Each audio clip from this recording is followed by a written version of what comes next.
2022 is officially in the books, and what a season it was. Dreams were made, hearts and a couple records were broken, and a lot of baseball was played. And one of the fun things that we get to do as fans at the end of each season is pick our award winners. And that's what we're gonna do today. We're gonna decide the 2022 MLB award winners. So before we get into it, drop a comment down below. Let me know your managers, rookies, Cy Youngs, and MVP winners of 2022. And if you're a fan of baseball, like the video, it helps share it out to other baseball fans, and subscribe to the page because we're gonna talk about a whole bunch of different baseball topics here, and I know you don't wanna miss out. All right, so we're gonna start with the managers of the years, and we're gonna start in the American League, and I think it's fairly clear cut here. It's Brandon Hyde of the Orioles. Now, I'm still gonna give props to Terry Francona here. What he's done in Cleveland this year has been an amazing job. Cleveland has been like the youngest roster in baseball, and they still managed to win their division and make the playoffs, playing old school, small ball type baseball in this new StatCast era.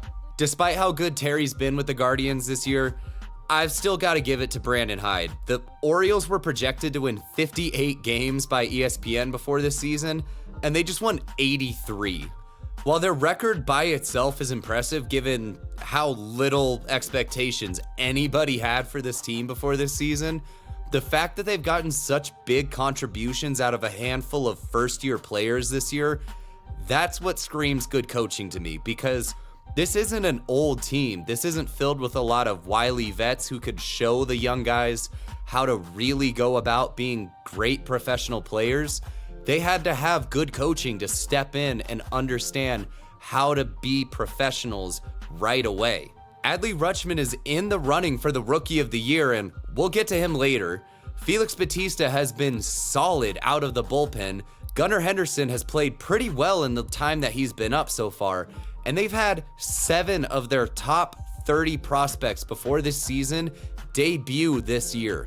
Now, over in the National League, I think I gotta give this to Cardinals manager Oliver Marmol. I mean, the Cardinals are always just like one of the best run teams in baseball, and they don't ever really bring in like the biggest, flashiest guys. I mean, trust me, we'll get to Nolan Arenado and Paul Goldschmidt, believe me. But they always just seem to kind of find these guys that fill these roles, and they all just buy into this team mentality. Add in the fact that you have guys like Albert Pujols, Yadier Molina, and Adam Wainwright all on their final goes. There's so much going on here that could have been huge distractions. And for this team to run away with a division that a lot of people thought was going to be way more competitive than this, I gotta give it to them. And now this brings us to Rookies of the Year.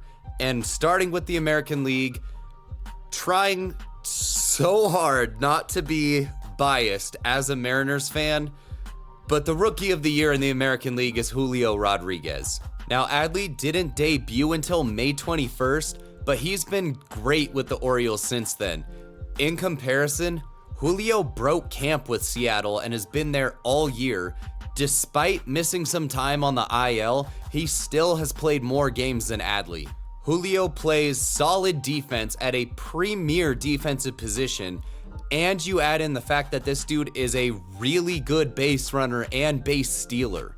This, along with the fact that Julio has double the home runs, a higher average, slugging, OPS, ISO, and WRC+, you just gotta give it to Julio. Now, the National League was incredibly close, and it came down to a pair of teammates in Michael Harris II and Spencer Strider, both for Atlanta. And this, like I said, was insanely close. But I think I've got to go with Spencer Strider. And you just left the video. All right, that's cool. Oh, you're still here. Okay. See, now, for me, what this ended up kind of coming down to was actually, for both of them, how much they walk. Now, Harris came in at 4.8 Fangraphs swore, and Strider came in at 4.9, but that wasn't the deciding factor.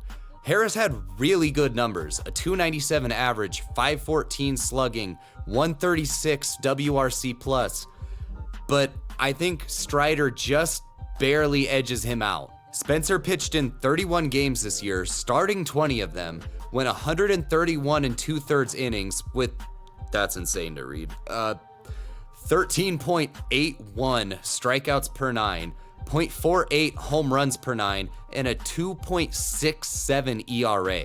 Oh yeah, and he was just the fastest pitcher ever to get to 200 strikeouts in a year as a rookie. While Spencer's 3.08 walks per 9 is a little high for my taste, Harris only walks at a 4.8% clip, and for those who don't know, MLB average is about 8, so walking that low I think is more disadvantageous towards Harris's game than Strider's a little high walk rate, because everything else that Spencer Strider does so insanely well kind of negates that. Like, oh no, Spencer walked 3 people in a row, the bases are loaded, and he just struck out 9 in a row, what the fuck? And this brings us to our other what the fuck pitchers, and those are our Cy Young guys. And we'll start in the American League, where it ended up coming down to 2 people, one of which I don't think that you would believe. Shane Bieber, yeah, it's Shane Bieber, made 31 starts this year, going 200 innings with a 2.88 ERA. Shane had by far the most innings out of any pitcher in consideration, went the deepest into ball games, and had a 1.62 walks per 9. But he's still second to Justin Verlander, and that's who I picked. I'm sorry, I tricked you. Despite making 3 less starts than Bieber, Justin still went almost as deep into games, had a higher strikeout per 9 rate, lower walks per 9, lower home runs per 9, lower batting average on balls in play, and a 1.75 ERA, which is a whole point and some more less than Shane Bieber's. So now we switch over to the National League, and I'm sorry, I don't think it's much of a debate. It's Sandy Alcantara. Sandy had by far the most innings pitched, went 7+ innings on average into every start, had a 1.97 walks per 9, 0.63 home runs per 9 to go along with a 2.28 ERA. And now I know people want to try to knock him for having a little bit lower strikeouts per 9 rate, but I'm going to tell you something, strikeouts are overrated. And I know I just said that after making such a big deal about Spencer Strider's strikeouts and all of that, so go fuck yourself. And now that you're already just plenty pissed off, let's get to the one that's maybe or maybe not gonna put the nail in the coffin. And that's our AL MVP, baby. On just a yearly basis at this point, what Shohei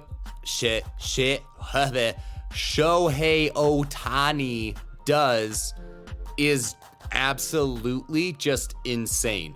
To be one of the better hitters in baseball and one of the better pitchers, I don't know if we're going to see another player like this. And it's going to take something absolutely historic for him to not win MVP. And it's too bad that that's what Aaron Judge just did. If you want a good giggle, go look at Aaron Judge's baseball reference page. Especially what he did this year. 62 home runs to take the American League record, to go along with a 311 batting average, 425 on base, 686 slugging, a 207 WRC plus. This dude was twice as good as a normal offensive player. How do you want me to give this to Ohtani? Can you feel this going off the rails? Because I can. And now we get to our final award, which I think might have to be the closest, because we have 3 players all within 0.2 Fangraphs WAR of each other. Manny Machado, Nolan Arenado, and Paul Goldschmidt. These guys' numbers are all really close. 30+ home runs for all of them, 100+ RBIs, everybody hitting 290 or better. It was really hard to decide between these, but there were a couple things that ended up swaying my decision. Paul Goldschmidt was the only of the three to have a double-digit walk rate, the only one to hit above 300, and the only one to have a WRC plus above 175. But his position doesn't demand as much defensively as the other two guys playing third base compared to first base. So Goldie hitting a little bit better, but the other two guys playing premier defense at a tougher defensive position, it had me understanding why Fangraphs had this 0.2 WAR difference between these three guys. But then something caught my eye. Whatever this defensive metric is that they have on Fangraphs, it's wrong in this case because they have Paul Goldschmidt at minus 15.9. I'm assuming that's like runs saved or something. Paul Goldschmidt is not a bad defender. If Fangraphs has this close, thinking that Paul Goldschmidt is a terrible defender, which if you've watched him for 5 minutes, you know he's one of the better defensive first basemen in baseball. If Fangraphs has it this close, I have to give it to him. Goldschmidt had arguably the best year at the plate out of the three of them, and I know first base is not the same as third base, but he still played really good defense, so I can't just chalk it up to the fact that Arenado and Machado played insane defense at third. All right, those are my picks. I'm sure some of them you absolutely hated, so go ahead, leave a comment down below, tell me what you think, tell me who all of your picks are instead. And if you liked the video, hit like. I don't know, that's a thought. Good job, man. You'll absolutely get through this. If you enjoyed the video, please hit like. It spreads it out to other baseball fans so that they can enjoy it as well. Please subscribe to the page. We're going to talk about a whole bunch of different baseball stuff on here, and you get to watch me apparently unwind mentally. Have a good day.